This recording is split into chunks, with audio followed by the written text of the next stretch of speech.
Teoría alemana del negocio jurídico. Elementos esenciales del acto jurídico, modalidades del acto jurídico y la de las nulidades del acto jurídico son los temas que vamos a tratar en esta tarde. La teoría alemana, al hacer un estudio o comprensión del hecho, comprenden todo evento o fenómeno de la naturaleza del ser humano, lícita o ilícita, que el legislador considera para atribuirle efectos. Por lo tanto, se comprenden como especies de este fenómeno jurídico a los actos jurídicos y a los hechos jurídicos en un sentido estricto. Para la teoría alemana, el hecho jurídico en sentido amplio lo clasifica en dos especies: en acto jurídico en sentido amplio, que subclasifica a su vez acto jurídico en sentido estricto, y el negocio jurídico. Y dos, el hecho jurídico en sentido estricto por eventos o hechos de la naturaleza que el legislador considera para atribuirle consecuencias jurídicas. Tal forma que en la doctrina francesa el acto jurídico siempre es lícito, al ser una conducta del ser humano, en la que el autor desea las consecuencias de la misma y éstas se encuentran previstas en la ley. La teoría alemana tiene dos especies el acto jurídico. Por una parte, en sentido restringido, puede referirse a conductas lícitas como ilícitas, en el que las consecuencias derivan no de la voluntad del autor o autores de la conducta, sino en lo dispuesto por la propia ley. Al igual que en la doctrina francesa, sucede en el hecho jurídico, en sentido estricto, por conductas del ser humano, y en la teoría alemana el acto jurídico es considerado negocio jurídico, ya que al igual que la teoría francesa, cuando se trate de una conducta lícita, lo que nos lleva a que el elemento de la licitud es una coincidencia en la sistematización que las teorías francesa y alemana le dan al acto jurídico y al negocio jurídico. A diferencia de la teoría francesa, la teoría alemana considera que el acto jurídico clasificado en lato sensu o en sentido amplio, a su vez presencia dos subespecies. Una es el acto jurídico en sentido estricto, el que puede tener el carácter de lícito e ilícito. Dos, el negocio jurídico, el que, para que surta los efectos deseados por su autor, deberá tener siempre un carácter lícito. 3. Podrá referirse a negocios jurídicos unilaterales o negocios jurídicos bilaterales o plurilaterales.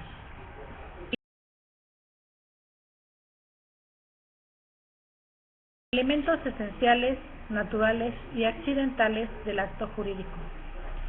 Cada acto jurídico tiene determinadas características esenciales y que los distinguen de los demás. El Código Civil para el Distrito Federal, en el artículo 1809, refiere: en el caso de los contratos se llaman cláusulas y se pueden poner cláusulas que las partes crean convenientes, pero las que se refieren a requisitos esenciales del contrato se tendrán por puestas aunque no se expresen. Por ejemplo, en la transmisión de la propiedad. Es esencial para el contrato de compra-venta, pero no para el arrendamiento. Las cláusulas constituyen los elementos esenciales. Estas, en general, son cada una de las disposiciones de un contrato. Constituyen una parte integrante del acto jurídico. A ellas alcanzan los efectos del mismo y, junto con la obligatoriedad relativa del acto, forman la esencia del instrumento, y estas son esenciales, que son aquellas disposiciones a que se habrán de someter las partes en un contrato, convenio o testamento. Sin ellas, el acto no puede subsistir y determinan su naturaleza. Naturales son aquellas que la ley considera establecidas ante el silencio de las partes, pero éstas pueden modificarlas. Y se sobreentienden en el acto. Las accidentales, que son aquellas que las partes deben establecer expresamente sin que la ley pueda suplirlas. Las modalidades del acto jurídico. El acto jurídico no siempre es puro y simple, debido a que las partes pueden establecer circunstancias que difieran en el tiempo de nacimiento, la extensión o la exigibilidad de la obligación.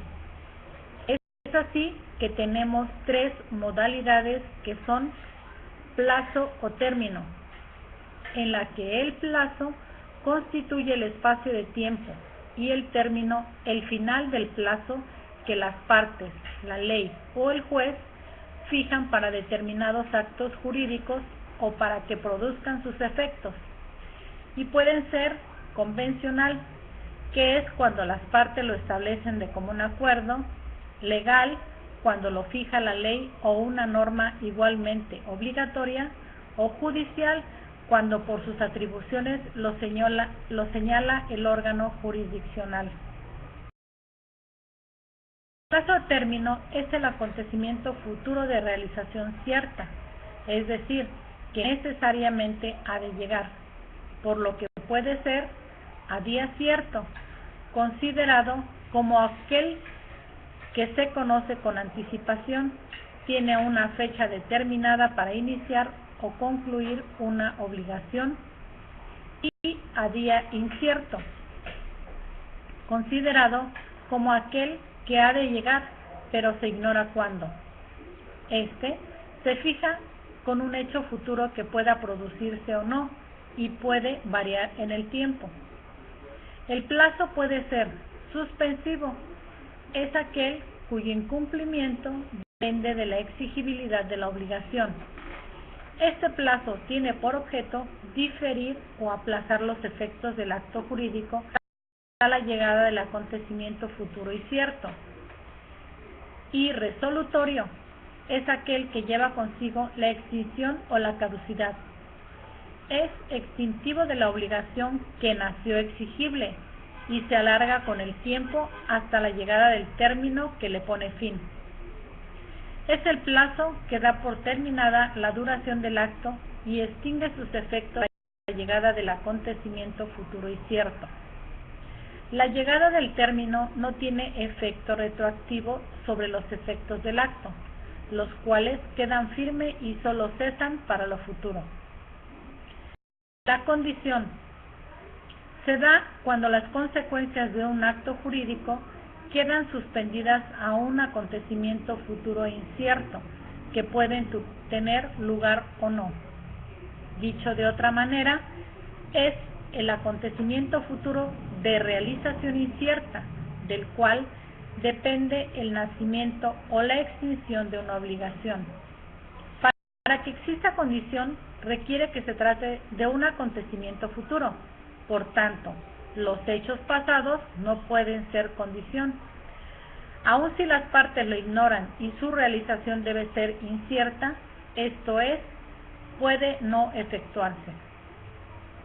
En ningún caso, la condición podrá referirse a un suceso imposible, contrario a la ley o a las buenas costumbres. Este puede ser suspensiva, que es cuando el acontecimiento futuro e incierto sucede o no sucede, y de su realización depende el nacimiento de la obligación y no solo su exigibilidad. Realizada la condición, se toma exigible la obligación retroactivamente y el acto pasa a ser puro y simple. Al no cumplirse la condición, la obligación no existe. Y resolutoria, que es cuando el hecho futuro e incierto se establece para poner fin a los efectos del acto, esto es, para extinguir la obligación. En este caso, la obligación nace y es exigible como en el acto puro y simple. Pero al cumplirse la condición, la obligación se extingue y las cosas deben volver al estado que tenían antes de celebrarse el acto. Antes del cumplimiento de la condición, la obligación surte sus efectos plenamente como si fuera pura y simple. Las condiciones pueden ser atendiendo a la voluntad de las partes en la realización del hecho incierto y pueden ser causal, cuando el acontecimiento no depende de la voluntad de las partes, sino hechos externos o de la voluntad de un tercero. Potestativa, que es cuando la realización de la condición depende de la sola voluntad de una de las partes. La obligación condicional es nula cuando depende de la voluntad del deudor, pero es pura y simple si depende de la voluntad del acreedor. Y mixta, esta es cuando la condición depende de la voluntad de alguna de las partes, como de un hecho externo o de la voluntad de un tercero. La condición también puede ser positiva, es la que depende de la realización de un hecho, hacer, y negativa, es la que depende de que no se produzca un acontecimiento determinado o de una abstención, no hacer. Las condiciones imposibles de dar o hacer y las ilícitas se tienen como causas de nulidad del acto jurídico, por lo que pueden ser la imposibilidad física, que se refiere a los hechos contrarios a las leyes naturales, y la imposibilidad jurídica, que se refiere a los hechos contrarios a las normas jurídicas. La condición es lícita cuando va en contra de la moral, el orden público y las buenas costumbres. La condición puede combinarse con el plazo y señalarse un tiempo fijo para que se cumpla. Pasado el tiempo sin que se realice, la condición se tendrá por no cumplida. Modo o carga consiste en la imposición accesoria distinta a condición que se hace recaer en una de las partes o en el adquiriente de un derecho. Es una prestación que se establece por los contratos gratuitos o en la sucesión a cargo del beneficiario y en favor de la contraparte o de terceros, herencia, legado o donación. En ella, una de las partes, quien da, impone a la otra, quien recibe, cierta prestación o gravamen. El modo se distingue de la condición en que ni el nacimiento ni la extinción de la obligación depende de ello, aunque sea un acontecimiento futuro. Su falta de cumplimiento no da lugar a la rescisión del acto ni su nulidad, sino solo a una condición de incumplimiento. Lo que se refiere a las teorías de las nulidades del acto jurídico, tenemos que la teoría francesa de las nulidades, a través de uno de sus más importantes expositores, que es Marcelo Planiol, considera por un lado los elementos de existencia del acto jurídico y por el otro a los requisitos de validez del mismo, estableciendo la diferencia entre inexistencia y la nulidad.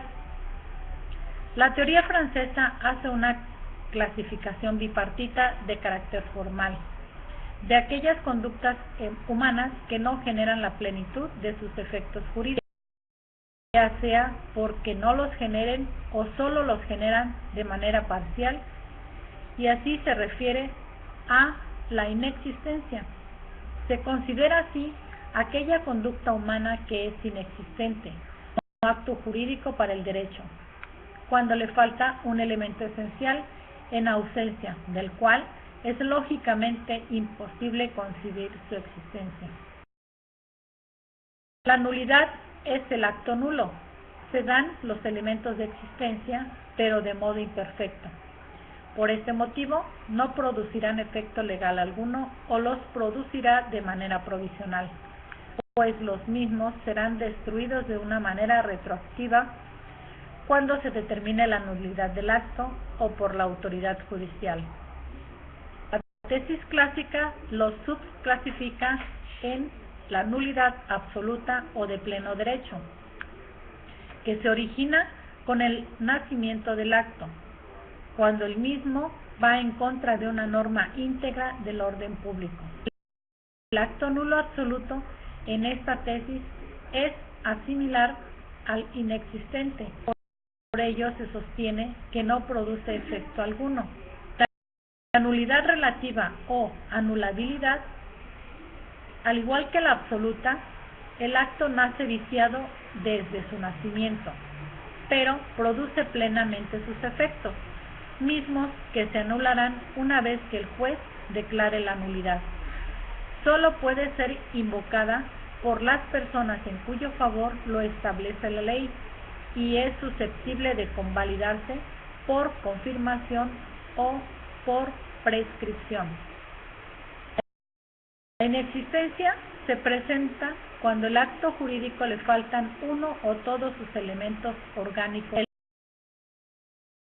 elementos esenciales, que son uno psicológico, que se materializa con la manifestación de voluntad del autor del acto, o el acuerdo de voluntades o consentimiento, y otro material, que se manifiesta a través del objeto del acto jurídico, y la forma cuando la misma tenga el carácter de solemne, y por consecuencia sea un elemento de esencia del acto mismo.